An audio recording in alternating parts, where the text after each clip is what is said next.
Lewis Hamilton said this was the worst feeling car he'd ever driven. But before Montreal, Sky F1's Karun Chandhok asked, "Does Hamilton even trust Ferrari anymore?" Stay tuned, because later in this video, we'll uncover a surprising revelation about his relationship with the team boss that might turn everything on its head. It's June 2025, and the F1 world's eyes are on Montreal. Canada has been a happy hunting ground for Hamilton. He's won here 7 times, tying with Michael Schumacher. But this year, it's been anything but smooth since joining Ferrari from Mercedes for the 2025 season. Despite a sprint race win in China, his main Grand Prix form has been rocky. His best finish? A P4 at Imola, and analysts say he simply hasn't gelled with the SF25 the way many expected. And here enters our central question. Does Hamilton's public frustration over car performance signal something deeper, perhaps a lack of trust in Ferrari's engineering philosophy? Sky F1's Karun Chandhok didn't hold back.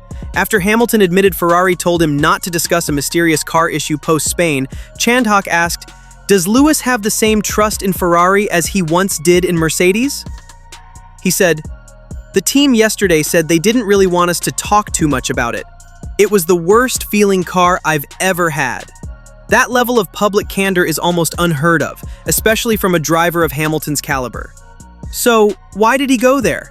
And what did he hope to achieve by airing these concerns before competitive track action even began? Here's the full backstory. At the Spanish GP, Hamilton radioed in during the race, "Worst feeling car I've ever driven." Post-race, Ferrari confirmed a mystery issue affected both Lewis and Charles Leclerc, but asked them to stay quiet. Hamilton said it was a relief to learn it wasn't just me. And yet, with word of the issue out, and the driver squarely in the spotlight, questions arise. Was this leaking of internal frustration a strategic move, or a cry for help? Chandhok believes it shows a crack in confidence. In a moment, we'll reveal how one simple phrase from Hamilton may have shifted internal power dynamics at Ferrari. At Ferrari, trust isn't just an emotion, it's currency. Drivers rely on engineering, setup, strategy, and management decisions. If that foundation weakens, things can unravel fast. For Hamilton, leaving Mercedes, a team built on his input and trust, meant betting on Ferrari, and on Team Principal Fred Vasseur. But as whispers emerge, so does a risk. Could this affect his performance, morale, even his motivation? If you're captivated by the behind-the-scenes drama of F1, do us a favor. Hit that subscribe button and ring the bell so you never miss a Fuel Up Daily breakdown when it counts. Now, Ferrari didn't stay silent. They reiterated the importance of source control on technical issues common in this sport. And Hamilton? He launched a defense. Not only did he shut down rumors of leaving Ferrari, but he also firmly backed Vasseur, saying, "Fred's the main reason I'm in this team. We're in this together," calling stories about his departure nonsense. That showed unity, yet it also raised a question. Is Hamilton supporting the leadership publicly, but harboring private concerns about performance delivery? Sky's Chandhok isn't the only one. Former world champion Fernando Alonso stepped in, publicly defending Hamilton, saying his Ferrari struggles are temporary and that he can turn things around very quickly, especially here in Canada. A logical perspective, but behind it, the subtext remains. Drivers build trust through results, and if those results don't come, whispers grow. Coming up next, we'll take you inside the garage, explaining how technical info, trust, and driver input really shape an F1 car's evolution, and how one slip-up could ripple through the team's war room. Before we move ahead, here is a question for you. Do you know who was the youngest driver ever to start an F1 race? Answer in comments to show your F1 passion. Now, back to the story. In F1, trust isn't optional. It's built, lap by lap, data by data. Every car update, setup tweak, overtake maneuver depends on faith between driver and technical team. Hamilton's reign at Mercedes was cemented by precision engineering and collaborative feedback loops. But at Ferrari, it's a different culture, one rooted in tradition, hierarchy, and a unique Italian approach to problem solving. This is where Chandhok's point hits hardest. Hamilton feels the SF25 setup process is completely different from anything he's known.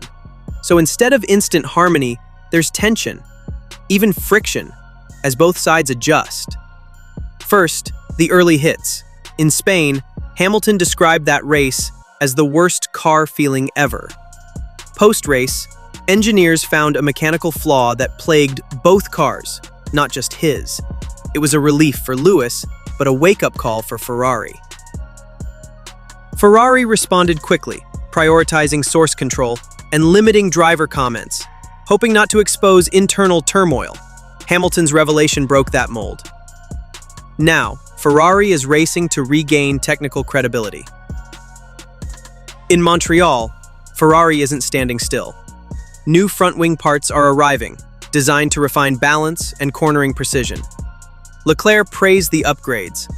Hamilton? His feedback over FP1 and FP2 will tell the real story. Meanwhile, enters a curveball off track. Senior F1 steward Derek Warwick was suspended from officiating the Canadian GP, even before lights out, for unauthorized media comments about Hamilton and Max Verstappen.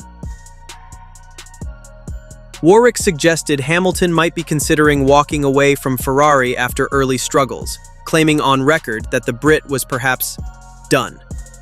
FIA stepped in quickly, replacing Warwick with Enrique Bernaldi, officiating remotely from Geneva. The message? Off-track narrative control is crucial, especially with high-profile drivers like Hamilton.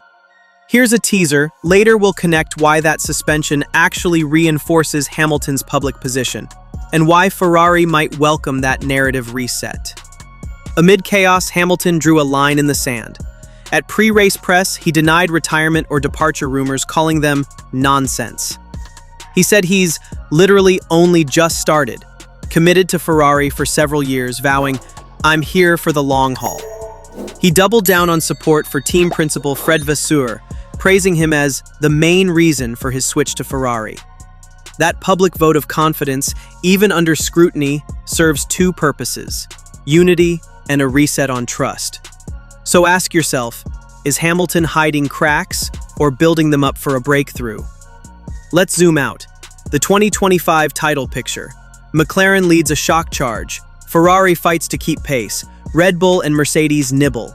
Ferrari is second, but trailing McLaren by a hefty margin, 362 to 165 points. Leclerc holds the lead inside Ferrari's pecking order, 3 podiums so far.